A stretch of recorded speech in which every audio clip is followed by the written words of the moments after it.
Haraq içkəndən keyinki şu erlərə nisbətən qanday ziyan bo'tadi degan chaqda dal haraq birinchidan şu jigarni bak zaxmlantiradi. Chunki ichilgan haraqning miqdori ko'p bo'lgan chaqda nurg'unlagan ichki kasalliklarni keltirib qo'yadi. Masalan, munosabat qilib turib, jinsiy a'zo bo'shab ketadigan ahvol nihoyatda bak og'ir. Hatto jinsiy a'zoda sizim yo'qolish shakllanib qo'yadi.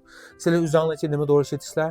Börekki bevosita dorish etisizlar. Jigar iqtidori yaxshi bo'lmasa, bika Şuna jigar iqtidori ojiz odamlar yoki bo'lmasa haraqni ko'p ichadigan odamlar o'zicha nima qilib desa, haraq ichgandan keyin badan qizigandan keyin jinsiy havas qo'zg'alib ketib, haraq amaliyotda jinsiy havas qo'zg'ayotgan nihoyat yaxshi dori deb bunda o'ylaysizlar. Amaliyotda bu faqat haraqning spirtninki o'zi nervlarninki sezgichanligini talatish bilan birga qonninki iqish sur'atini tezlatib, qonni qizitganligi sababidan sizda balkim havas qo'zg'alib qolgan bo'lishi mumkin.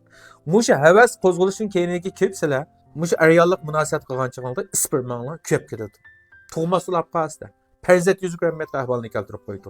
Ikkinchi birisi mushu haraq ichib jinsiy munosabat o'tkazgan erlarning ko'p qismi 40 yoshni oshgandan keyin ayollik munosabatdan qolib qoladi. Şuna amal var, haraq içmanglar. Haraq içken çağında jinsiy munosabat o'tkazmanglar.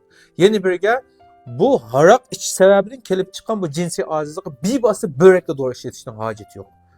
Böreklarninki iqtidor meningcha jigar qargan chog'da sizlarning saqroq börek iqtidoring, lekin jigar iqtidorini yaxshilamasanglar, bizning tibobatning doiralari bevosita böreklar sizni kuchlantirib bo'lmaydi.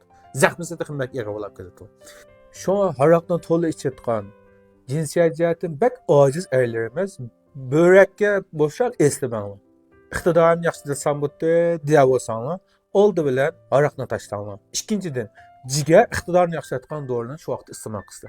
Jigar iqtidorini yaxshilanmay turib, u yurakka, minanglarga, börekka qilganing bilan dori 100% ayaga borolmaydi.